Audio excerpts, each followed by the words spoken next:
मस्त रसरशीत चमचमीत असं वजडी फ्राय बघून तोंडाला नक्कीच पाणी सुटलं असेल ना.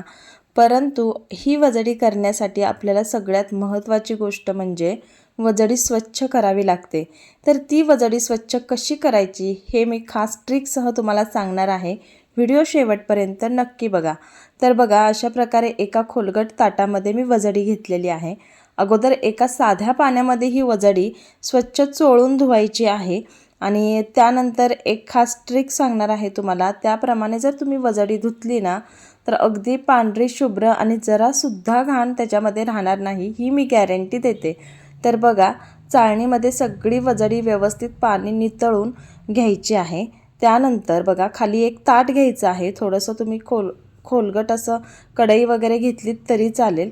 आणि आता बघा, ही एक मोठी वाटी मी इथे ज्वारीचं पीठ घेतलेलं आहे.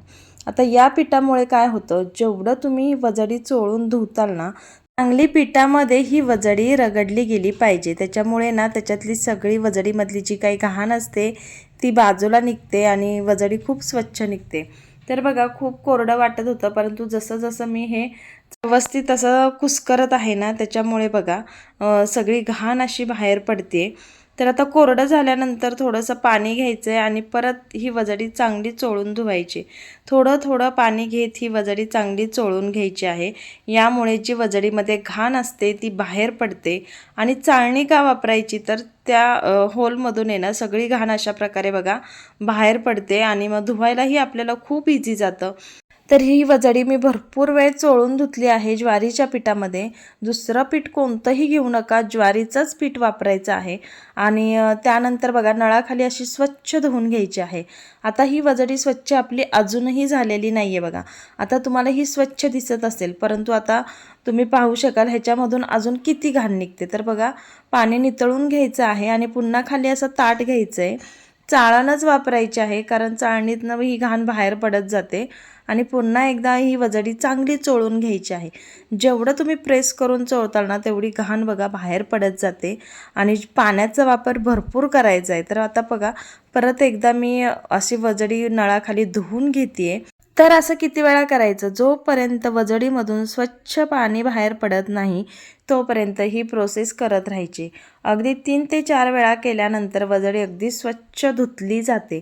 आणि अजून एक मी ट्रिक सांगणार आहे वजडी स्वच्छ निघण्यासाठी, तर व्हिडिओ कंटिन्यू करा. खूप महत्त्वाची आणि खास ट्रिक आहे, नक्कीच तुम्हाला उपयोगी पडेल.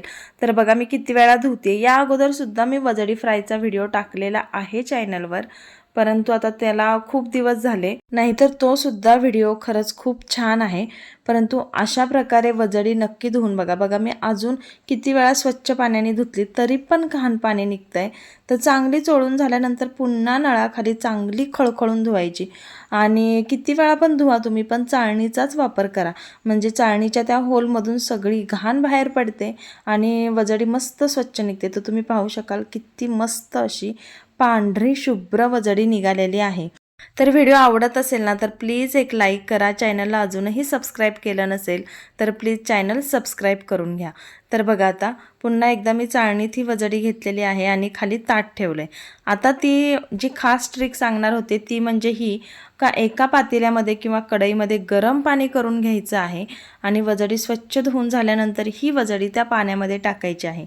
असं केल्यामुळे काय होतं, जी काही थोडीफार जर राहिला असेल घाण वजडीमध्ये तर ती सगळी निघून जाते. आणि एकदम उकळतं पाणी घ्यायचं नाही आहे, जरासा हाताला चटका बसतो अशा प्रकारचं गरम पाणी घ्यायचं. तर तुम्ही अगोदरच्या वजडीचा रंग पाहू शकता, म्हणजे कसा होता तुम्हाला माहीत होता. आणि आता बघा, किती पांढरी शुभ्र स्वच्छ अशी वजडी निघालेली आहे. तर बघा, पुन्हा एकदा चाळणीत ही वजडी टाकली म्हणजे पाणी सगळं नितळून जाईल. अजिबात वजडीत पाणी ठेवायचं नाही आहे. आता वाटण्यासाठी मी इथे कांदा, कोथिंबीर, अद्रक, लाल मिरची, ओलं खोबरं आणि लसूण घेतलेलं आहे.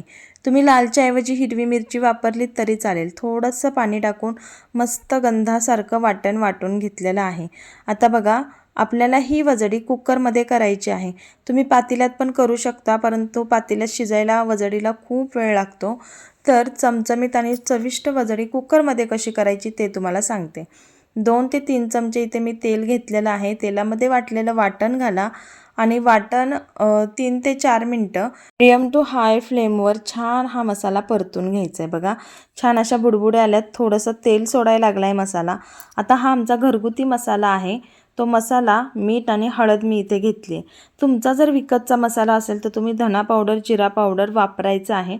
परंतु हा आमचा घरगुती मसाला असल्यामुळे मी कोणतेही मसाले वापरत नाही. खूप छान मसाला आहे हा आणि कोणतीही भाजी ह्या मसाल्यामध्ये करा, खूप चविष्ट होते. आता बघा मस्त छान असं मसाला परतून घ्यायचा आहे. तर 3 ते 4 मिनटं पुन्हा मसाला परतून घेतला आहे. आता त्याच्यामध्ये ही वजडी ॲड करायची. बघा अगदी कोरडी कोरडी झालेली आहे. संपूर्ण पाणी नितळून घ्यायचं. अजिबात वजडीमध्ये पाणी ठेवायचं नाही, नाहीतर खूप मग ते वजडीला पाणी सुटतं. तर बघा आता वजडी टाकल्यानंतर मसाल्यामध्ये व्यवस्थित अगोदर वजडी परतून घ्यायची आहे. सगळ्या वजडीला व्यवस्थित मसाला हा लागला गेला पाहिजे. तर बघा व्यवस्थित आता एकजीव असं झालेलं आहे. आता एकही थेंब पाण्याचा न वापरता ही वजडी आपण शिजवून घेणार आहोत.